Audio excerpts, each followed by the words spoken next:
Dejan, Grove Christian Academy. Can you, what's your name? Dejan, Dejan? Okay. Christian Academy. I can hear her. Please speak up there. Okay. The microphone. You say you're in the 9th grade? 8th grade. 8th grade? Okay. She said she thinks youth are angry because they're bullied.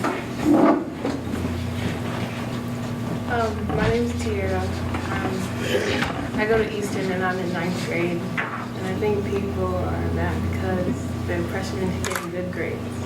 Pressure to get good grades? Yeah. Okay. So what does that pressure look like? Like your parents keep pushing you to get a lot of like A's when you already have sports and you have lots of homework and you're trying to balance that with hanging out with your friends. Okay. Hi, I'm Kara. I'm in the Sport Administration Master's Program at U of L.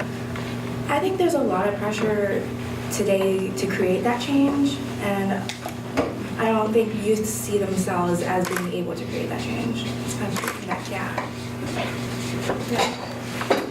Hello, my name is Devin Cumming, and I go to Phoenix High School.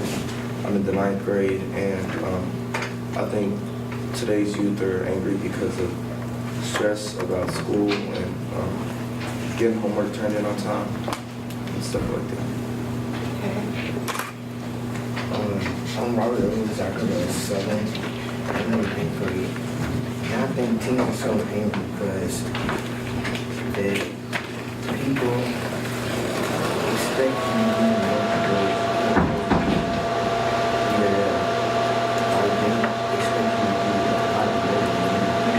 Mackenzie, I'm a freshman and I go to Eastern. And I think teens are angry because of what they're expected to do, like balance out your social life and grades and sports and everything. And it's a lot of pressure. Okay. Everybody? Okay. I'm hearing a lot of the same things. I hear a lot of bullying. I hear a lot of just like pressure, responsibility. I hear a lot of home life at home make you angry. For those of you who mentioned that, and for those of you who may have seen on right at me. And I'm not on here at this time to talk.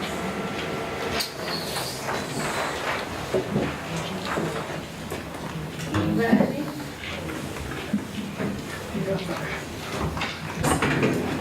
Okay. Chores make you angry. Why? They don't make too much food. You said what? They make too much food. I gotta clean it up. They make too much food, so you have to clean it all up? Okay. Okay. That's a blessing. You say I'm too much food, okay. Anybody else? Expectations, pressure, trying to balance between school and your personal life and all of the things that you're trying to keep up with is, it's actually something that we talked about when Logan and Summer and my class talked is, do you guys see a difference between anger that you think is kind of normal for teenagers versus anger that is harmful?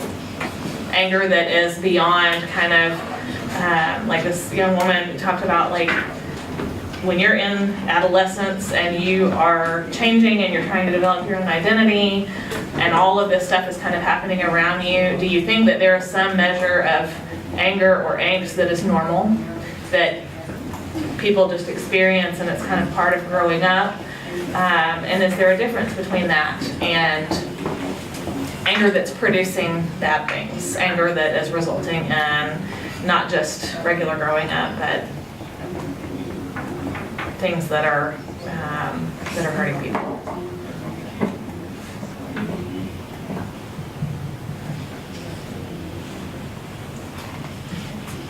Or is it all the same? Can you give some examples? Well, I think about, you know, Mom, can I go to this party? No. Okay, I'm mad. My mom's too strict. That's, I think, something that all teens deal with at some point, right? Is just not getting to do what you want to do at some point. For me, I think, that's probably a normal part of growing up. It's just feeling like I really want to do this and my parents are not letting me do everything I want to do. Maybe that's normal. But if it is, I don't get to do the things that I want to do because, and I grew up raised by a single mom, I was responsible for cleaning. I was responsible for cooking meals. I was responsible for laundry. It wasn't necessarily just that my mom didn't want me to go to this party. I didn't get to go do the things that other kids were doing because I had a lot of responsibility at home. I think that anger is different than just, mom's not letting me do what I want to do. Do y'all think that that's different, or?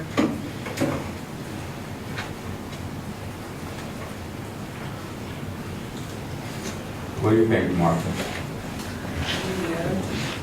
Why? Sure. I mean, I'm just thinking, and I'm asking because it may be just very different what's going on in my head. Are there differences in kind of normal anger that you would experience? You get in a fight with your best friend, or you break up with your girlfriend or your boyfriend, right? And it just makes you angry, and that's just kind of part of life, right? Does anybody in here think that you're going to go all the way through life and never be angry, and that that's kind of the healthy thing? No? Does everybody agree that you will get angry at some point, and that anger's normal, it's okay? What do you think, Alan? I think there is a difference. Sometimes, like what you said, like breaking up with somebody, it's not something everybody's gonna go through. But I mean, like somebody,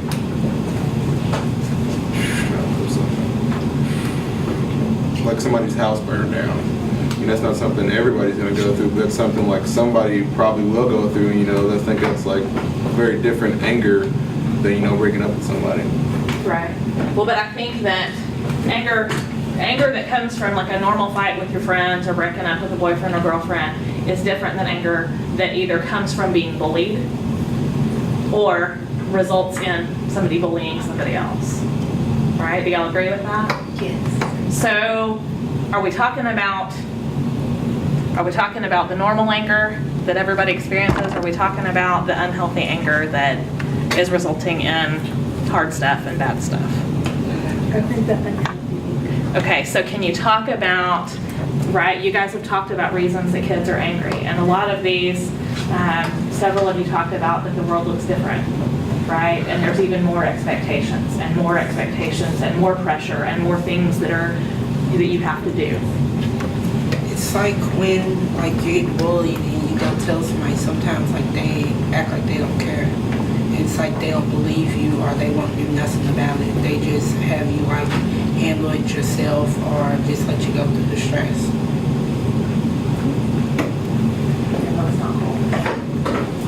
So then teens, they get angry to a certain sense where they want to commit suicide or cut themselves, and they try to deal with it, but it's hard for them to deal with it. Anybody else? Anger that is coming from being bullied and how that looks, or anger that causes people to bully other people.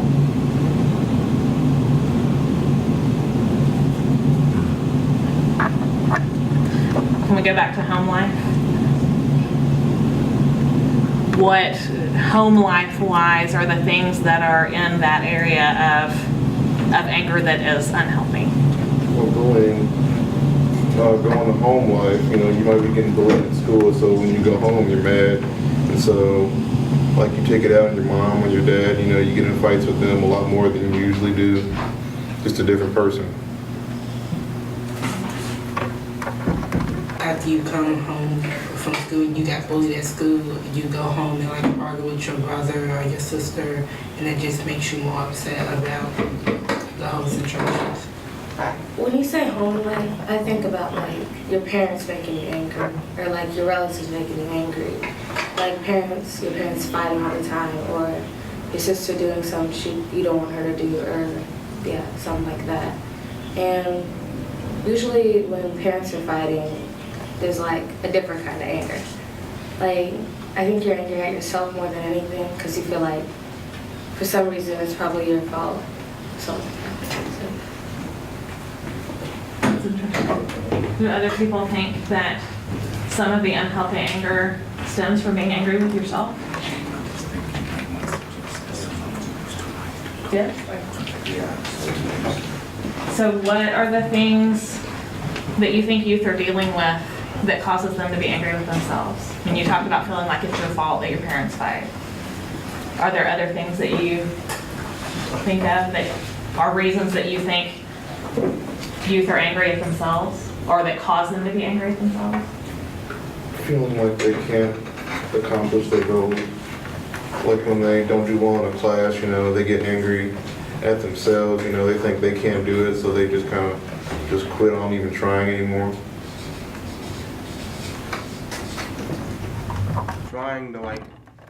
They're trying to accomplish something, like maybe they're trying to hold down a job because they need the extra money, but they keep struggling there and then they lose it, and they feel like they aren't really capable of achieving what they need to be successful. Interesting that a lot of you talked about the expectations placed on you by school and by parents, but you're also talking about expectations of yourself. Right. So when it's expectations related to what teachers expect or your parents expect, I know in the video you saw different people talking about what they felt like they were expected as youth leaders in their church. Do you think that youth are internalizing those expectations and making it, if I don't achieve it, it's all my fault? Is the anger more on themselves, or is it, I'm angry at you because these expectations are totally unreasonable because I'm just a kid?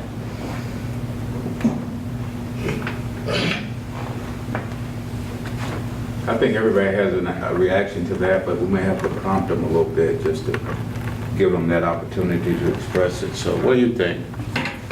Did you hear what you the question? I think I'd be curious just to hear a little bit from everybody, so not to single you out, but what do y'all think? I mean, just talking about expectations, feeling like there's unreasonable expectations. Where are those expectations coming from, and where's the anger directed? Is it expectations that other people put on you and you're angry at them about the expectations being unreasonable? Or is it expectations and then you get angry with yourself because you can't live up to what you think people expect? Or is it something else?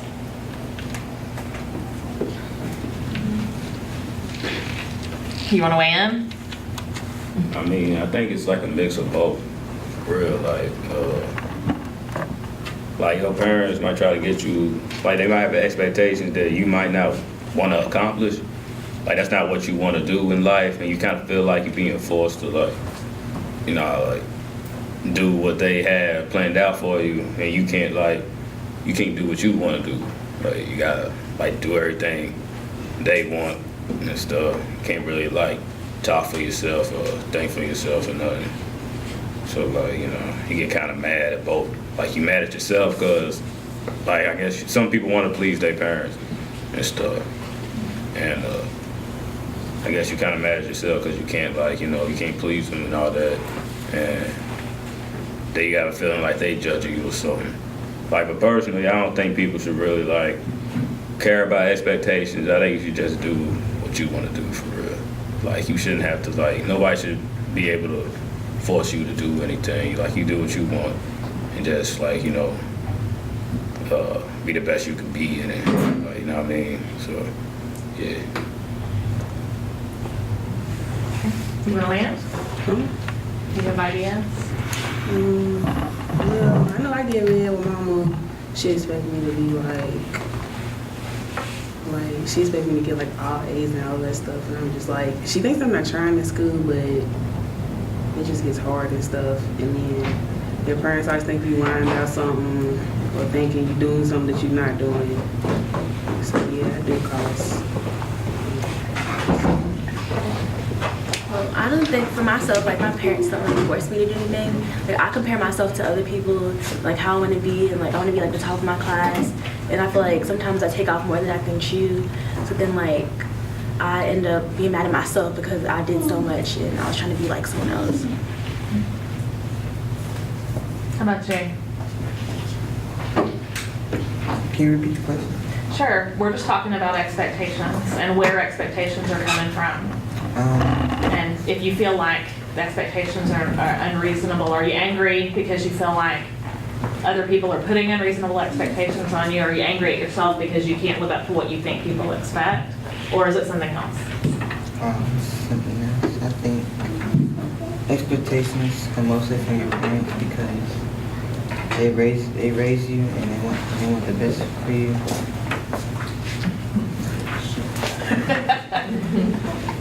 So, you know, they want you to grow up and be a good person.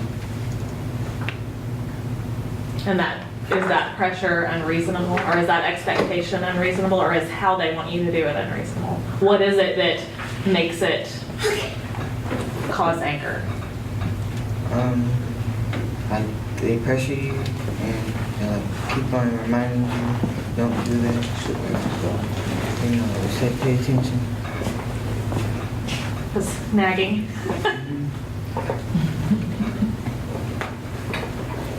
Y'all are giving me really good tips. I'm about to have one of you.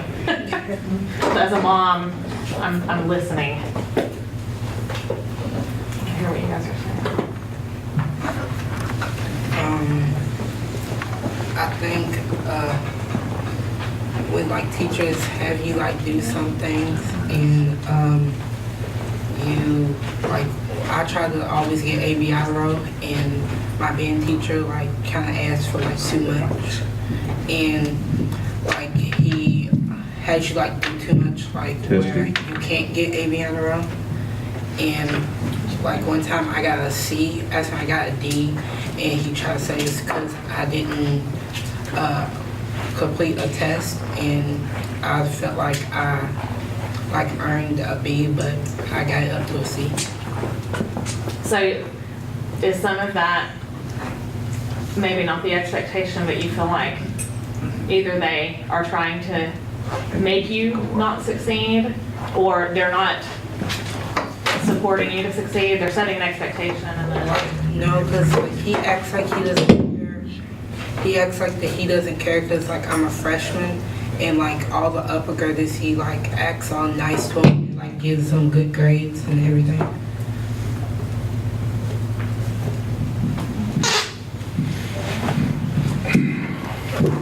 I think there's like a difference between like unreasonable expectations and, you know, like parents just pushing you along.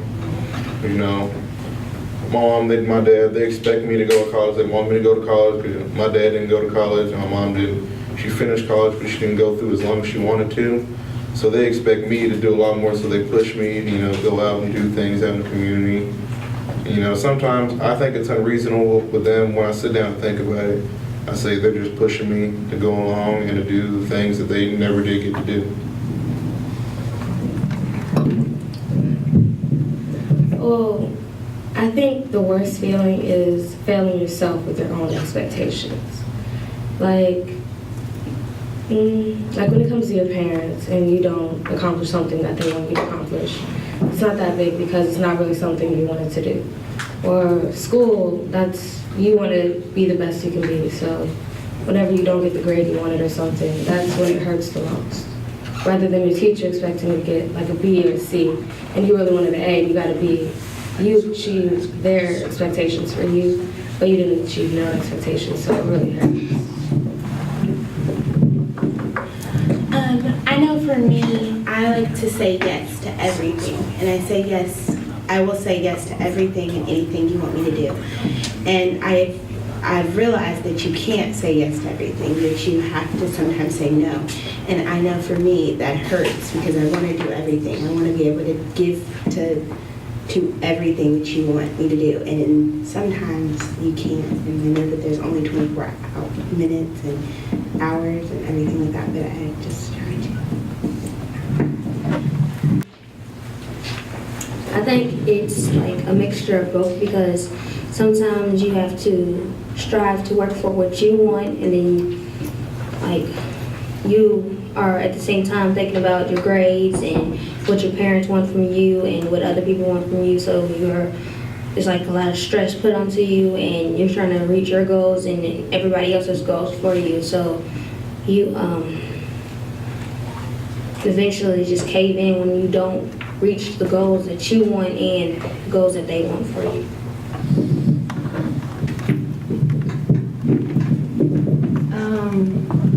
One expectation is like when my parents push me to get all A's, especially my dad. But I got like 2 B's on my report card, and my dad got mad because he expects more of me. But those 2 B's are in like my hardest classes because I take AP advanced classes, so it's pretty hard. And like I get stressed out a lot because I try my best to get A's in those classes, but it really doesn't work out. So.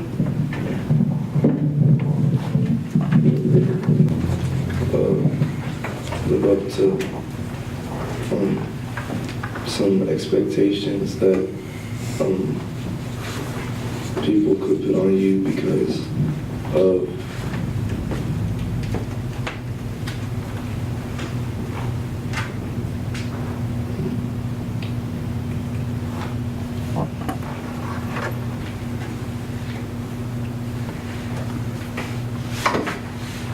I guess there's some, like, your parents, they want you to, like, be able to do, like, come home and get chores done and all that, and even though you have, like, schoolwork and stuff that you have to get done the next day, and it's just, I think, hard sometimes to balance all that. Both of my parents graduated from college, so they expect me to do a lot. So I try my best, but all the time I can't always do it. But I try my hardest every time. I think that parents try to put too much expectations on people because they want their children to be the best at everything they can do, but not everyone's perfect and nobody's perfect, so they can't.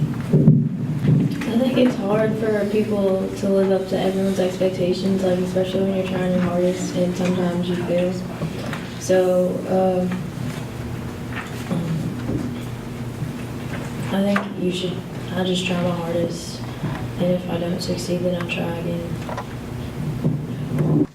And correct me if I'm not hearing it right, is that there's a lot of, that near the speaker, there's a lot of expectations that are put on you by your parents and also on your own, like that you expect of yourself.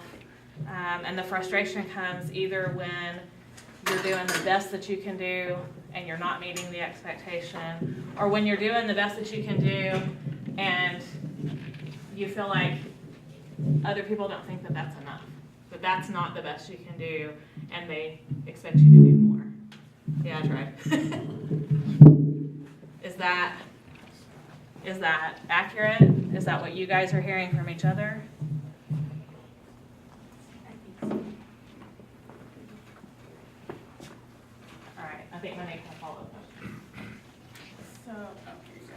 up. Why you're angry, and like Monica said, you know, the issue of being angry in and of itself, it really isn't an issue, right? Everybody's gonna get angry at some point, right? And so the things that facilitate your anger, you guys have kind of talked about, and I want to hear from you guys now about how you deal with your anger. Like, how do you respond to being angry? And I think it works best when we pass the mic around.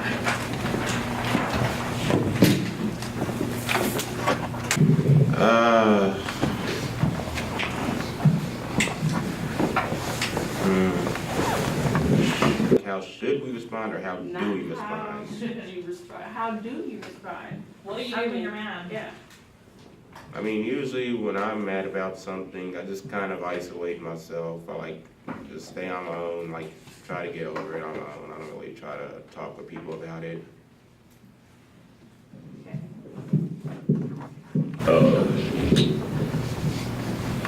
It depends what it is for me. Like, I used to internalize things. I don't do it no more because I realized it wasn't good for me. But I used to like hold everything in and not say anything. Like I usually, I don't talk that much. So I'll be like thinking about it, trying to figure out like how I should handle it or something because I don't want to like make the wrong decision and whatever it is. And if it gets like too unbearable, I find like a way to vent. Like, you know, like exercise, box, talk to somebody, talk to my, like just talk to somebody you trust, I guess, or something.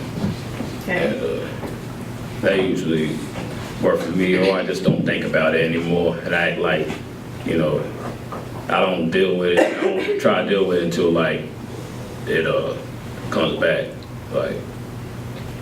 Like when that moment arises, like I'll take care of it. So I won't think about it until like I have to. So yeah. I know for me, my attitude gets real bad and everything makes me mad. My mouth get bad. I want to fight. I don't want to go to class. And if a teacher come to me like, why ain't you in class? They gonna get cussed out. Not cussed out, but I'm going to be like, why are you so worried about me? That's how my anger is. When I get angry, I'll write about it, because I don't feel like if I talk to somebody about it, it might make me more angry, and like their reaction might not be the like reaction that I want. So I just write it down. When I get angry, I'll just like sit there, or I just take a nap or something. Okay. Angry, I usually like will go walking or ride my bike, but if that doesn't help, I'll talk to my parents about it. Home life. Basically, we'll walk and ride my bike and like try to not think about it. Like watch something like funny on a movie or a video. When I get angry, I just push it to the side and go do something else. I'm angry. I'll talk to my parents about it. Even if I'm mad at them, we'll still talk about it. And sometimes, like, during, like, sixth period or something, me and my friends will, like, bid to each other, and that really helps. I usually, like, I'll bottle it up for so long, and then I just take it out on whoever's there. In the past, before, I was like, if I got really mad at something that happened, I'll throw a shoe at the wall. But I don't do that anymore. But most of the time when I'm angry, I just like separate myself from different people. Like the presence of people just gets on my nerves for some reason. So like I normally just go and be by myself. Well, I just like stay quiet and sometimes ignore, but not talk to anyone.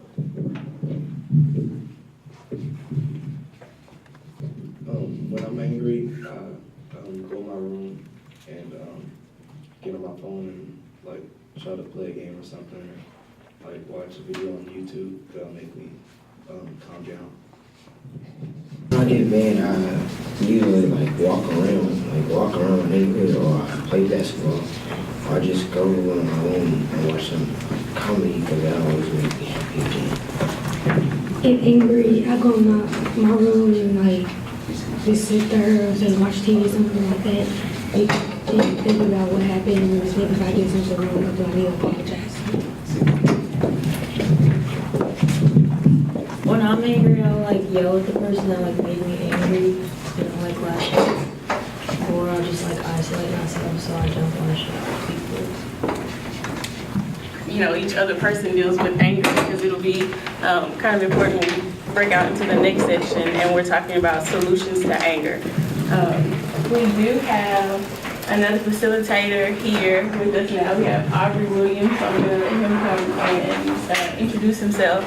And if you have anything to add to the conversation or any questions you'd like to pose. Yeah, he stuck a Skittle in his ear, so it made me angry. Couldn't throw anything, but you know. didn't feel real comfortable jumping in, coming in late, not hearing the whole discussion, but I am looking forward to going forward. I used to be a very young, angry black male. Had to learn some different ways to deal with that anger. You guys are straight. When I was your age, I was in the streets, so it was a completely different ballgame. A lot of times I don't know what to do with good kids because I'm used to working with the ones that are really on the edge, so maybe y'all can teach me some things too. But for now, I'm gonna save my questions for the breakout session. Vice President, Chief Operating Officer here at LCCC. It's always best when I get out of the way and let our leaders lead. But today's workshop is a part of a project on media literacy. So I wanted to kind of give the overall context of what we're doing. We're wanting to really examine this issue of anger for a reason. And the reason is we're wanting young people, one, to have a voice on that concern. But the bigger issue is we want to begin to advance ideas that suggest that there's a different way to respond to some of these challenges, some of the stresses that I'm hearing that we're faced with. So when Ms. Ingram asked, how do you deal with it? It's good to go on record how you deal with it, but that's for the purpose of it, really trying to figure out, is there a different way? So we're excited to have the School of Public Health helping us with this project, because the real idea is to get out in the community some messaging around solutions for young people to deal with this. And not only for young people, but for anybody who has an influence on young people, parents, school officials, law enforcement. So you're going to talk about that in the breakout. You're really going to shift the discussion from thinking about how I deal with it to what's a better way for the world to deal with this issue. What's a better way for other people in the community to deal with this issue? So from that standpoint, you take the driver's seat and you become the leaders, you become the experts on the subject matter. So I just wanted to add that just to kind of set up these breakouts, because the breakouts are really designed not to rehash everything that you've heard, but to really start thinking creatively, how would you advise the rest of the world on how to deal with this issue? And when you think about it from a global perspective, we can always bring it back in to talk about what are we going to do in this community? How are we going to influence the key stakeholders? So the next step in this is to really have a community forum. We've scheduled for 2 weeks out to invite media to come and hear from young people on this issue. That way we can begin to get the information out to the broader community. So stay tuned to this, because this is not the end of it after today. The School of Public Health is also going to help us to create public service announcements that will be branded with the Teen Leadership Council and branded with the voice of young people on this issue. So stay tuned, and we're going to go to the next phase. You ready? Yep. Question? Do if like you have a friend that says like he wants to commit suicide, and like you talk to him, but you don't know if he's still gonna do it or not? Well, I mean, if it's your friend, then you need to tell somebody else. If you feel like it could possibly happen, you try talking, then you need to go higher up. Tell the parent, they might not like it, they might get mad at you. That's a situation too. Like I work with young people, 16 to 19-year-olds in the court system, and everything we talk about is confidential. But if they tell me something that, like they're being abused or something like that, then I have to take it somewhere. So the same way with your friend with the suicide. I mean, how would you like either that friend being mad at you for you telling, or they actually carrying it out, and then you never seen them again? You have to carry that on your conscience. It's really serious. So she told like a teacher, and he knew, and like I feel like her parents knew, but they tried to keep it a secret. So I feel like you should tell, because you never know what they're gonna do. Like not to like do it, like explain to him like what would you think, like what your family would feel like and things like that. And like he was like okay, and like I told him if like he feels like he's going to just come and talk to me, I can, but I don't know if he's still gonna do it. We have a youth services. What if you talk to somebody there and even if he's not, he can still get help with whatever led to him thinking that before? You know, so that way it's not like you snitching on him, you just really getting him some help. Because he still needs help regardless if he's not gonna do it or not. He's still dealing with something that he needs some help with. That's very true. Ms. O'Neal, I'm gonna take it back. I mean, the other thing is you did last time. So, yeah, make yourself comfortable. Yeah, there should be some registration. Not that. Oh, yeah, well, yeah. Okay. Good to meet you. Right. They have verbalized things that they can reinforce. So my question is, we could bring a podium in here and get the mic up and just kind of stage it in a way that they can come up front and be at the front of the room and present. And is that too formal or you?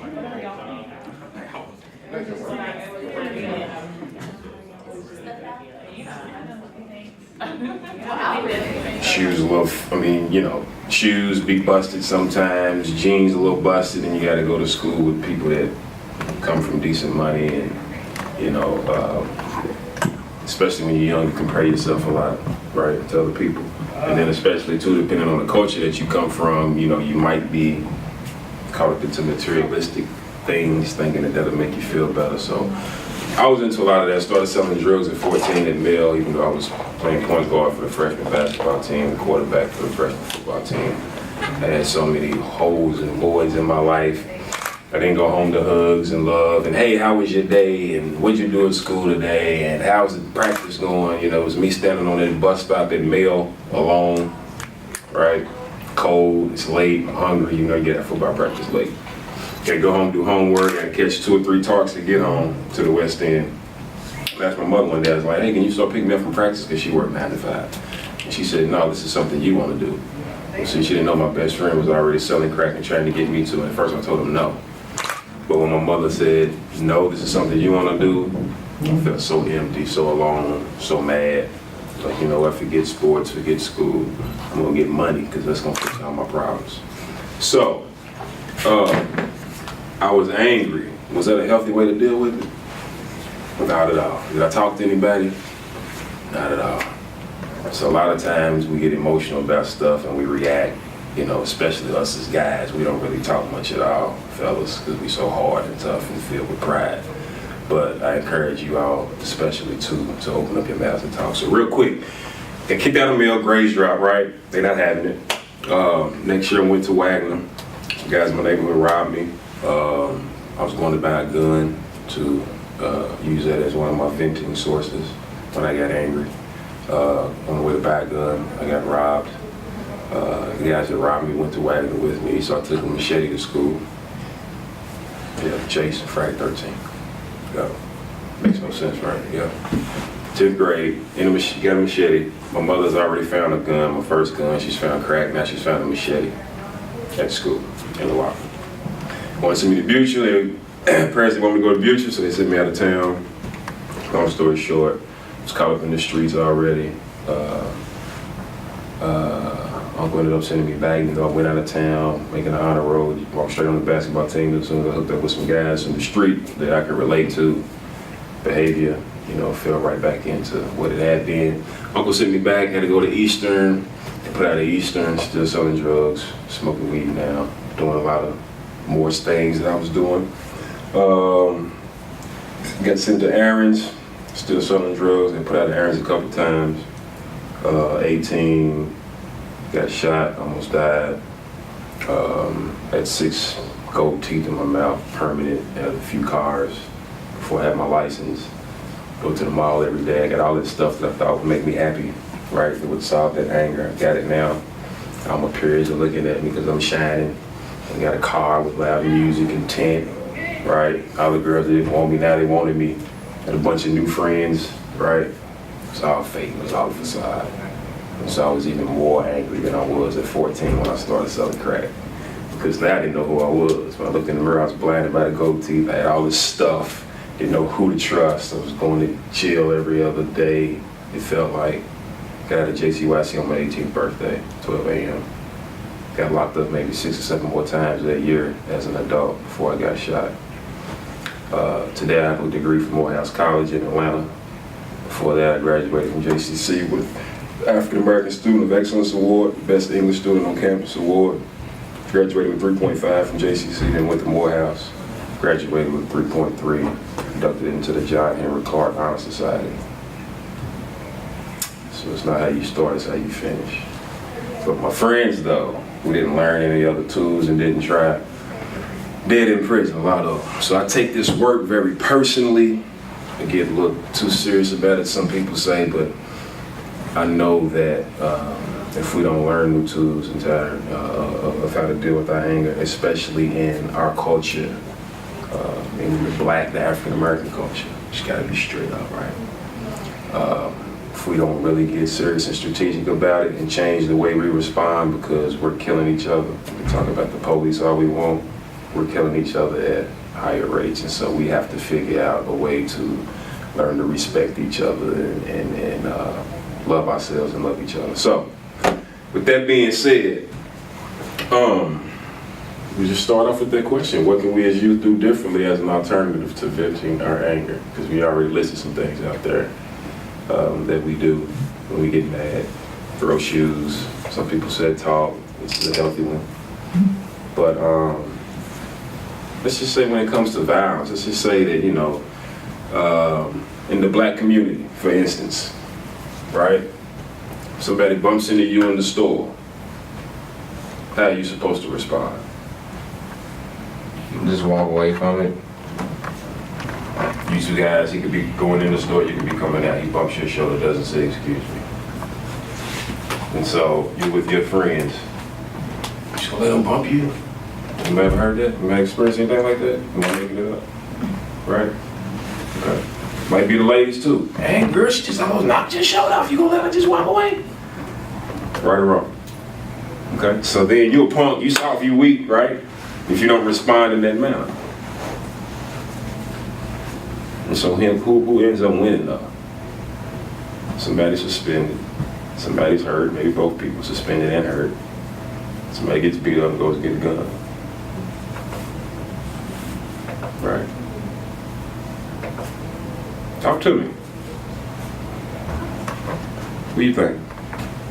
I would just be like, excuse you and walk away. But does it always happen? See, I told you, I don't know always what to do with good kids, right? Because y'all have me in there stuck. I'm used to being in JCYC, and then they send me to the hardest one because I was one of the worst ones, right? So that doesn't always happen. Yeah. You know how to respond. You know how to respond. But a lot of your peers don't. You know what I'm saying? That's the problem. A lot of time, even in these meetings, we end up with the people that, you know, you guys need it. All youth are at risk, but you guys seem like to be on the right track for the most part. And a lot of the ones that really need it, we can't get them in the room. So we're gonna need y'all to be advocates. You follow me? All right. So tell me, what's some things? Walk away. What else?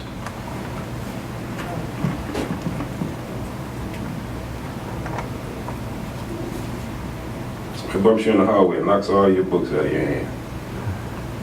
You're already mad when you got to school about something. I feel like people should go to counseling more, like, and talk about their problems. Cause, like, especially in like the Black community, like, they don't really like go to counseling. Like I was against counseling. Like when my friend like got too excited or whatever, my mom like made me go to counseling because like I was like on edge. Like I was mad all the time and like didn't know how to like deal with my anger. Like well, I didn't know why she did that or whatever. So like I feel like Black people, well, anybody needs to go to counseling. Like if they have like issues that they can't deal with them on their own. There's a huge stigma and stereotype about counseling in the Black community. A lot do need it, won't go. Number one, two, how many Black mental health service providers do you think we have out here that will be able to, you know, not just come from a book standpoint, but you know, some stuff is culture specific, right? So. It's another conversation, right? Or, you know, becoming angry at yourself. Let's say because you fail yourself. And I heard, you know, maybe we said too many expectations, or maybe we are looking to please too many people, and because we feel like we can't do everything, you know, we get angry at ourselves. What do you think that you as an individual should do about the pressures that you feel others are imposing on you? The pressures others are imposing on me. Wow. I usually just, something I don't want to do, I'll say no. Okay. I feel like my expectations to myself are high for the ones people set for me. Okay. Do your own expectations cause you frustration or anger in any way? Yeah. Yeah. So why is that? Because, I don't know, you feel like you can do it, or you see other people do it and you think you can do it. And if you don't do it, then you just feel like you failed. So, I don't know how you get rid of that. I think you should try to look at failure a different way. Like instead of making it seem like, you know, you messed up on like you can't like you can't come back from it. Like look at failure as a way of like a learning thing. Like that's a mistake you made, so now you know what not to do with what you did. Like it's a way in a way it kind of helps you like better yourself instead of beating yourself up over it. Like, you know, try to learn how to do it better. Because failure is kind of it's really like more of a learning process than a bad thing. Like I think so. I mean, You're absolutely right. I mean, because at the end of the day, you don't get anywhere without failing. If you're not failing at something, that means you're probably not stepping out, you're probably not taking risks. And so you're not going to learn to actually get to where you're trying to go if you haven't stepped out and kind of fell on your face a few times. So you're right, like failure isn't, or maybe not even use the word failure, like I didn't get it right this time, or I know another way not to do it. So that gives you an opportunity to do it a different way the next time, right? Okay, I like that. And then I remember you talking about your inability to say no and saying yes to everything. I've learned lately that I can't, and that like to just realize that you can't do everything, and that you have to sometimes say no, but still try to help in ways that you can.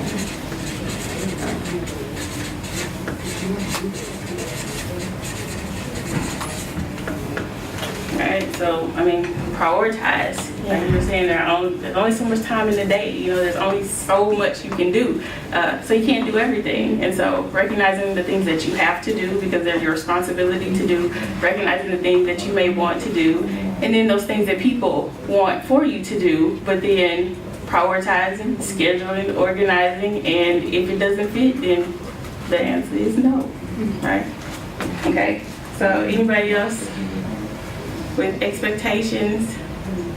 What about what you can do about the external expectations? So those expectations that you say are from your parents or your school or people outside of yourself that have all of these pressures on you.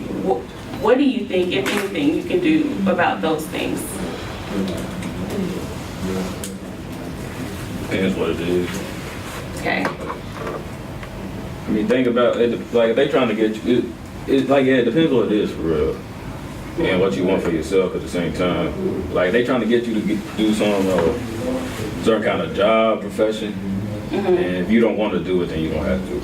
I think like you can't make nobody do anything. Like so if you don't want to do it, then I mean it depends. Like I said, it depends what it is. If you want the best for yourself, like when it comes to like I guess grades and stuff, like I mean I guess you can just like as long as you tried your best, like that's all that matters for real. At the end of the day, I mean you should want the best for yourself anyway.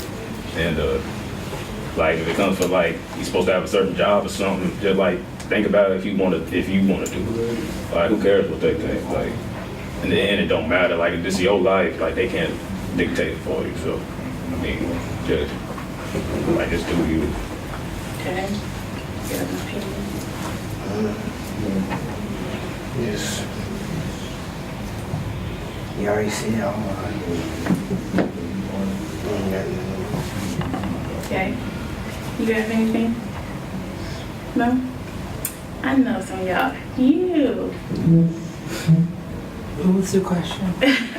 So what do you think, if anything, can be done about the external pressures that people put on you? So whether that's your schools or your parents, or, you guys talked about the unrealistic expectations. What do you think is within your power to do about that?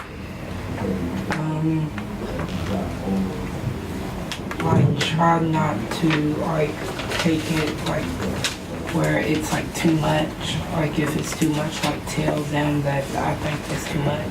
Okay.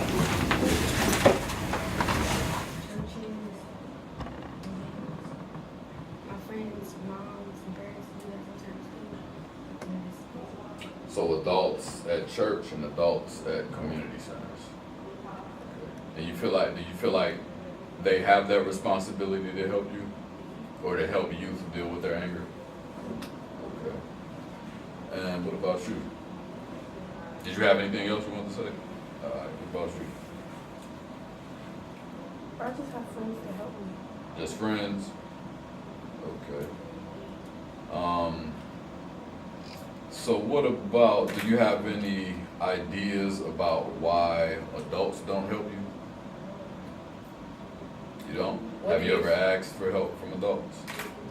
You haven't? And what's the reason behind that?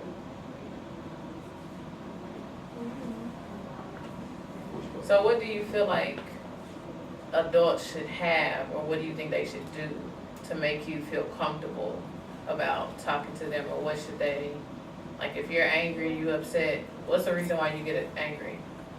Because people is messing with my friends. Okay, so say somebody's messing with your friends, so you upset because that's your homie, you hear about them, you don't want nobody to see them mistreat them. So what should an adult, ideally, like in a hypothetical situation, so a made up situation, what should an adult have to come and help out with that situation? Like what should they do? What type of characteristics or traits should they have? You got anything? Nene. So Nene was saying that her parents and grandparents, they give her good advice on ways to handle it. So what's something like that? Even if you don't have an adult in your life that does that, what's something if you did, or would make an adult more appealing to talk to? You know? Do you ever talk to, what's your family situation like at home? Do you live with, like she lives with her mother and her father? Do you live with your mother and father? Do you live with grandparents? Do you live with aunts or uncles? Live with your mother? And what type of relationship do you all have? Is it a good one? Do you like it? Do you think it can be improved? It can be improved. It can be improved. What are some of the things that can be improved about your all's relationship?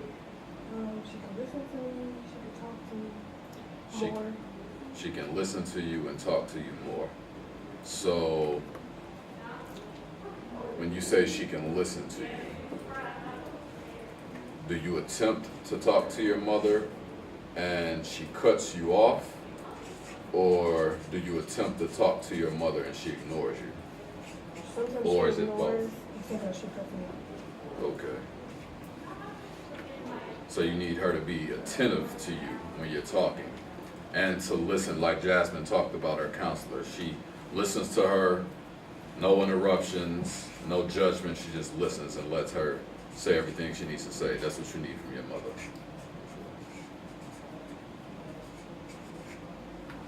And do you think, so aside from your mother, have you ever attempted to converse with any other adults, like teachers at school, people, I don't know if you go to church, or people, do you attend LCCC as well?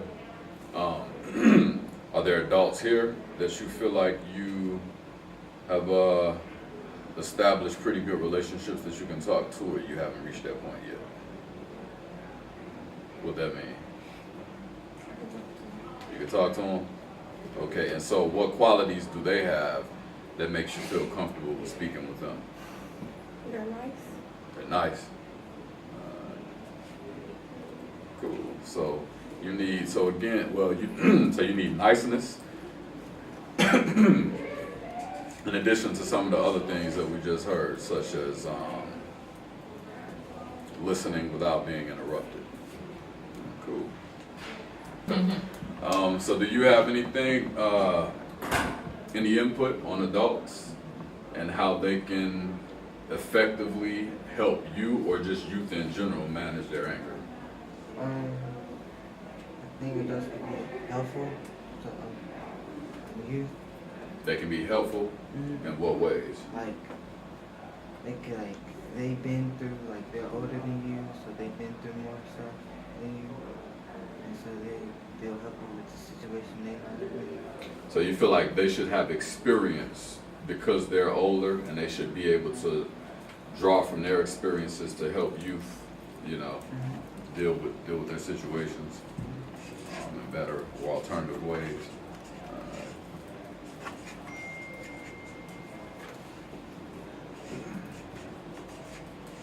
Anybody else have any other comments on adults?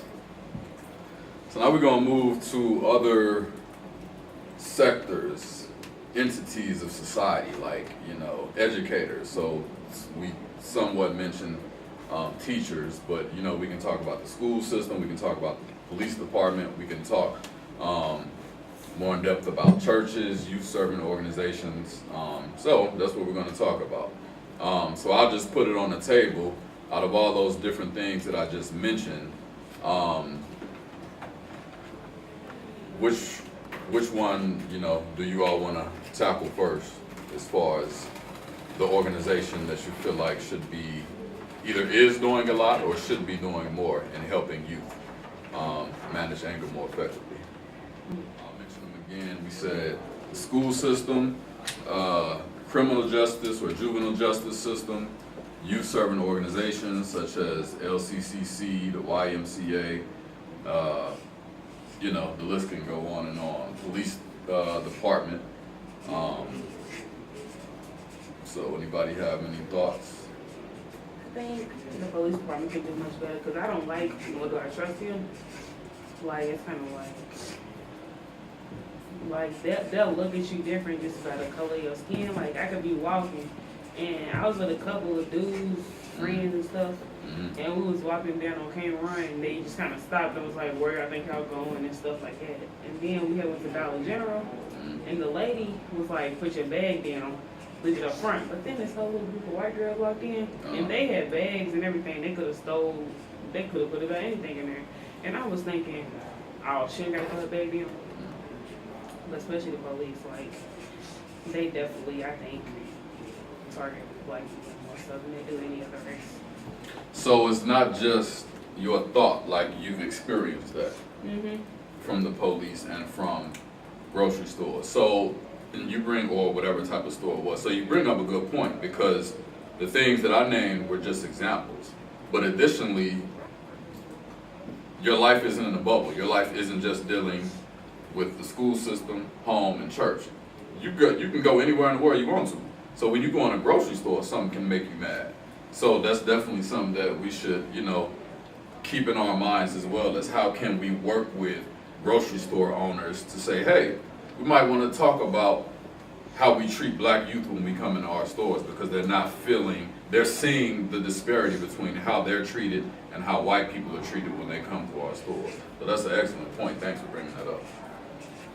Anybody else have experiences like that, where you feel like because of your skin color or because of your gender that you've been discriminated against and it's triggered you to become angry?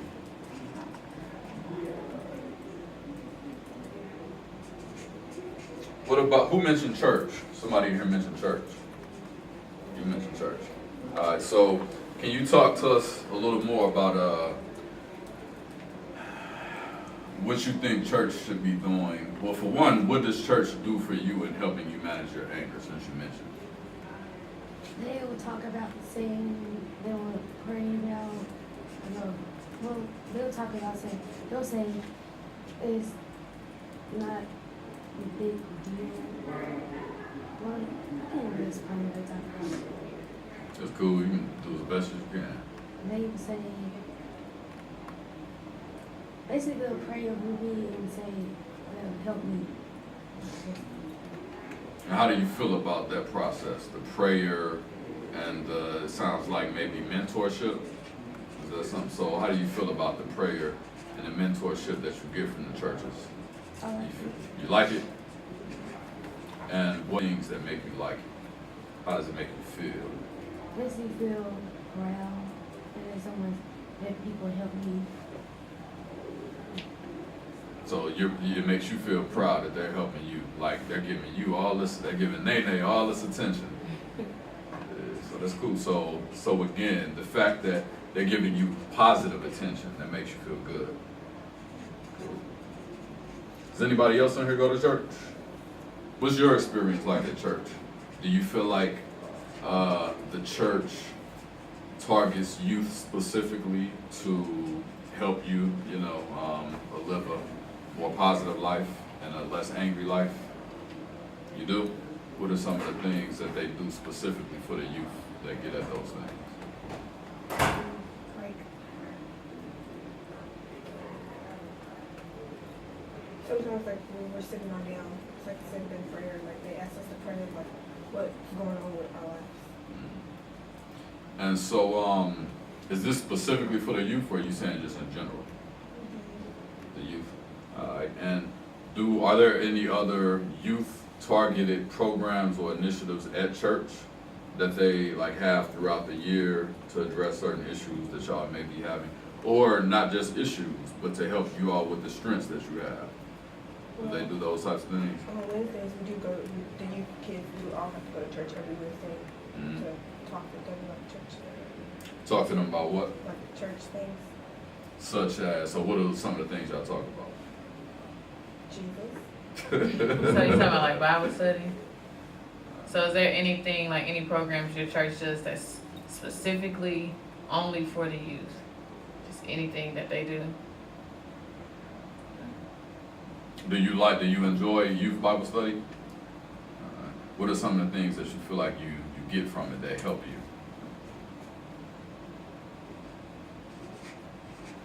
Or you may not feel like you get anything from it, you just like going. So I learned stuff that I didn't know.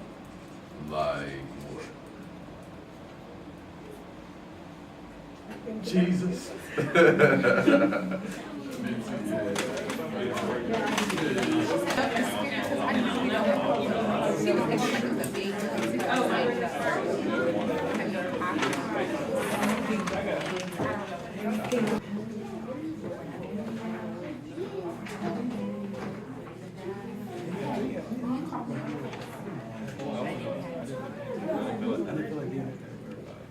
Is we're gonna have each group have one or two or however many people you want from your group come up and talk to everybody about what you guys talked about, and then if you had recommendations for things that might be able to be done to address some of the issues that we talked about, then you can present those. So I think Logan and I are gonna present from group one. So if you want to come up and Talk about is ways that we can vent our anger, so you don't go do something that we might regret later. So ways we say we can do that are we can just walk away from a problem, like how we talked about somebody just rushes right by you, like bumps you, like in the hallway or something like that. Don't try to retaliate or anything like that. Just leave it alone, ignore it, and just go about your business. Another thing you can do is you can talk to somebody like your guidance counselor or a friend or anything like that. So if you feel like you're having a hard time dealing with the problem yourself, you can get help from somebody else. And another thing you can do is just, if you're having an argument with your parents or something like that, just go do something you enjoy to take your mind off of it, or go talk to another friend, or just write about it in a journal if you need to vent or something like that. And some of the solutions that we talked about for fixing the teen anger issues that are going on in our society right now are knowing about our history, Black history classes. It's February, just this past February was Black History Month, but I didn't really learn anything about Black history, and knowing about where we came from and our culture. It would be empowering for a lot of people that feel like they're not capable, and hearing about these success stories from other Black leaders in the past will make them feel like they can do whatever they feel like they can do or like want to do. And then we said that we need to know our history. So like in schools, they don't really, like he said that in Black History Month, they really didn't say anything about any Black history. So we need to, so we said like in Black history in school should be the truth about the Black history, not just what is made up by past generations, I guess that's how you put it. And then we said we also need to have hard conversations on the topic. So you can't just sugarcoat. Is it sugarcoat or sugarcoat? It's sugarcoat, I think. Sugarcoat everything that we have to stick to the straight facts, and we can't just say one thing happened when it really didn't happen, just to make everything seem good and wise and happy. Everything wasn't happy. And then we also said that we need to think about our policies in schools and our community. So the different policies, standard, we need, if we get pulled over, we need to cooperate. We can't retaliate and get in trouble, because then that doesn't help anything in any way. And then counselors of color, meaning we need more people who have the education and the experience to step up and take the steps to becoming something that's going to make a difference in the world, somebody that's going to affect somebody else.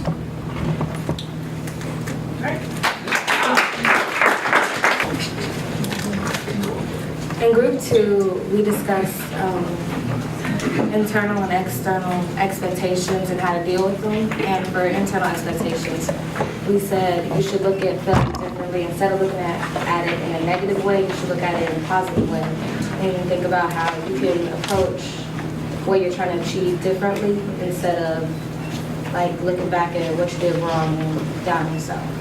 And for external expectations, we said that you should voice your pressures and talk to somebody about it so that they understand, or you can talk about it. And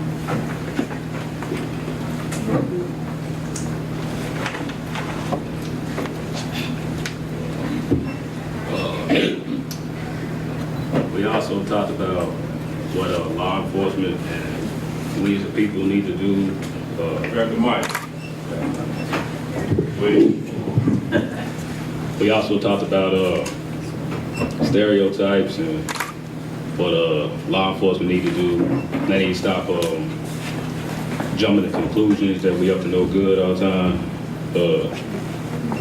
and like, you know, stop like listening to stereotypes and all that. And we as a people need to stop perpetuating the stereotypes by like, you know, living by like what the white man gave us and stuff, like by like, you know, like the stereotypes they gave us in the past and stuff. I mean, stop perpetuating that, and then maybe they'll think of us differently if more of us try to succeed instead of, you know, staying out here doing nothing. We was also talking about like that we need to stay in school, you know, like prove the white man wrong and other people and our own people in general, so they can know like it's okay to, you know, be educated and all that. Yeah, you know, like graduating from college, hanging with the right people, not getting involved in gangs and all that.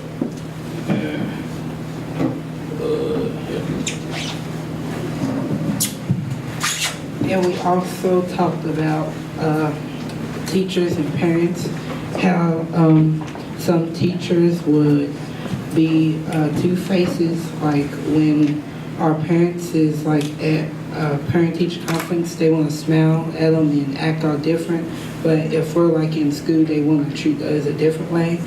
And how like they, just because we're like new to a school, they want to act like we're like immature and things like that. We also talked about parents, like how parents don't trust their child. Like when you try to ask your mama if you can go somewhere or something, and then they be like, no, you can't go because you're a girl, and boys always like to touch on girls and stuff. And we also talked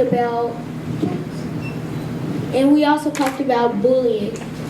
Bullying is not a good thing to do, because some kids can commit suicide to themselves, and they can also get depressed about things and not want to go to school and get their schoolwork done. And about the bullies, how we should like ask them why they bully, and we talk about why there's bullies at school and things like that, because they're probably like going through things at home or like they got bullied once before. And that's all. Thank you. What we talked about was how we can have fun in our community without being mean, without anger and stuff. And we also learned about how we can have, like we can trust certain people that we know that we can, that we can be honest to and tell our problems, and how there's some people that we can't trust and some we can trust, and how we have to have, as a youth, we have to have good listening skills.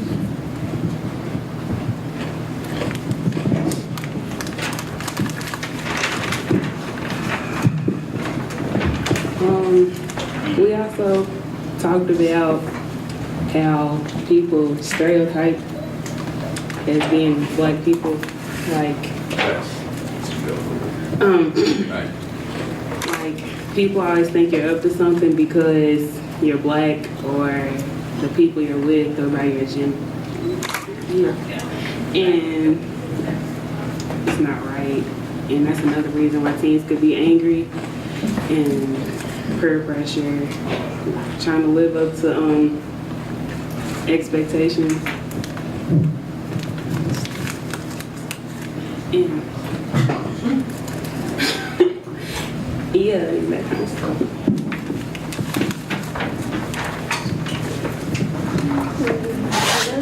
Another thing that we talked about was how like some communities are messed up and how we need to fix them. Like we want to know who our cancer people are so we can actually. Nene, can you repeat that and say it louder? Because we can't hear you over there. We talked about how our communities are messed up and not right, and we want to know who our council people are so we can talk to them and tell them how we feel about things going on in our communities and how they look.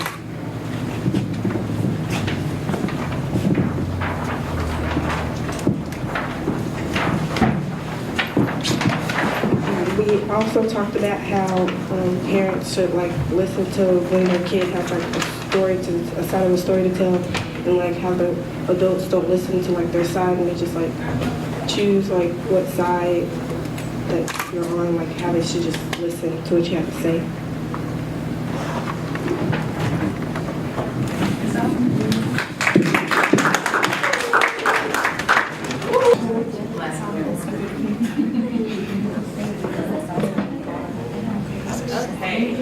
Good job, you came up with some really good information here. The point of gathering this information is for you guys to inform the stakeholders that are going to be at your community forum on the 28th. And so, I mean, as one last question before, you know, your food gets here and we break out, if there's one thing that you wanted those people, those community stakeholders, parents, teachers, educators, whoever's in the room, there's one thing that you wanted them to hear from you, or one thing that you wanted them to take away from that forum, what is it that you want them to hear? And then I want each of you to answer that. Just be loud, because you can house it. I think I mean, I guess I would say like I want them to know about like how we feel about the way people view like black people, like how they expect us to act a certain way and talk a certain way. Like we're not all like that, and we ourselves need to stop perpetuating that. But people always like trying to pin that stereotype on us. It does not help. What I was gonna say, so I can't even follow up for real. I guess I want the cops to try to try to take things to, try to take some of these to heart try to like follow through on them instead of like, just forgetting about it as soon as it's over. And I want there to be like, I guess, more recreational things, like, so that we can get like, our youth that's out here, doing what they doing, like off the streets and stuff, so they don't have time to be doing all that. So,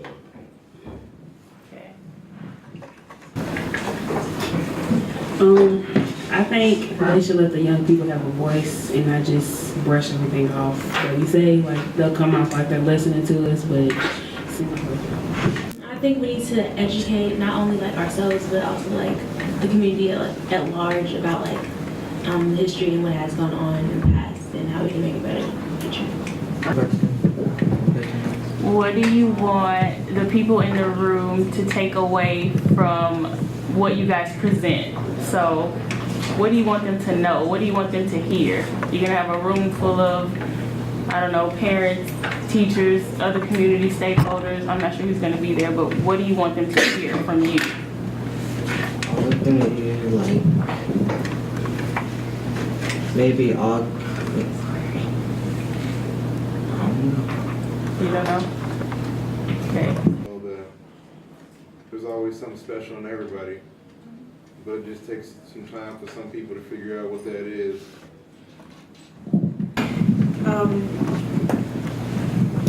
To understand us better. So to take time to understand you? Yeah, listen to us. That they should, to take that the youth have a voice and that they, well, what I just have to think. To hear that each person is different and that what they did in the past is not exactly what I'm going to repeat, so everybody's different, so we should have a little more, I had something else, but I forgot it, so I had to go with something else.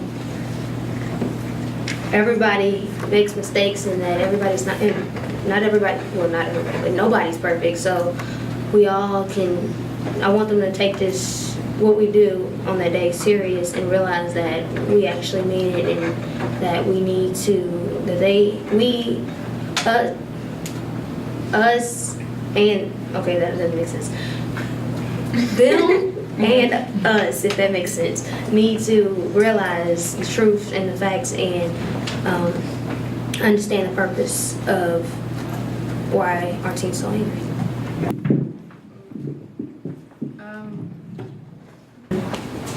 They should talk, people need to talk about what they want to change or what angers them or what they need to express, because most likely someone's going to agree with them. So the people who agree could like change what they don't like or what they want to be changed. That what should be taken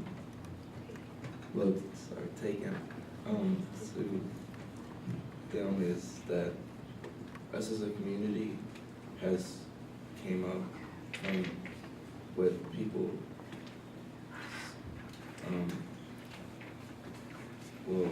what we have probably done like in the past. It's not that, but we're more educated. Continue the question. What do you want the community members to hear from you at the community forum this week or in 2 weeks? That the team are like more educated, more smart, and they can like think through stuff, and they don't have to like be babysit or anything. That they growing up and they're about to be adults.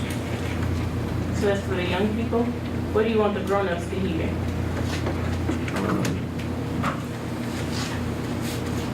know. You don't know? Okay. I think they should hear that Black people are more than just stereotypes. We are more than like what they give us credit for, and we aren't just like involved in everything that's negative because we are something we have become something and we will be together.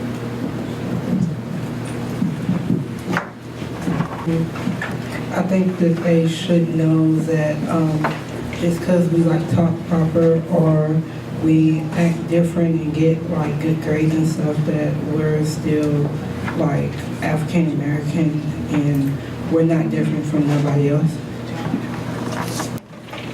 I want people to hear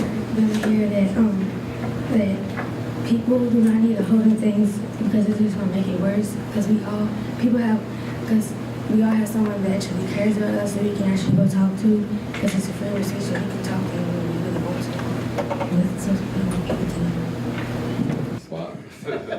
I just want to say, this is my first time being at LCCC, and I'm not from here either. I'm actually from St. Louis, but I'm glad that, this is a youth-led forum this morning, and that y'all felt that it was important for you all to come together to address these issues. I'm also extra excited and delighted to hear so many of you all talk about the importance of African American history as it pertains to yourselves and the way that we're viewed in society, and how that education needs to be facilitated up through society. So families, communities, organizations, churches, policymakers, you all have basically highlighted the importance of that history and how it needs to be told truthfully and not suppressed. So yeah, I'm just excited to be here, glad that y'all are doing this, and thanks for allowing us to be here. I didn't tell you guys that I work for a program called Right Turn. It's for 16 to 19-year-olds that are caught up in the court system. Does anybody know any of those individuals? Any kind of contact at all? Doesn't mean they've been incarcerated. Could be a citation, but of course incarceration counts.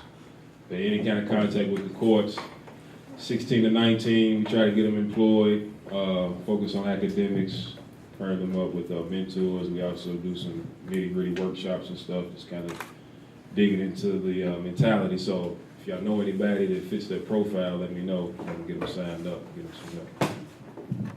Guys for coming out. You guys, a hand. I think they have pizza coming here in a second, so if you can just hang on, there will be food for you. And then I think Kevin will be back to kind of wrap up and end for today.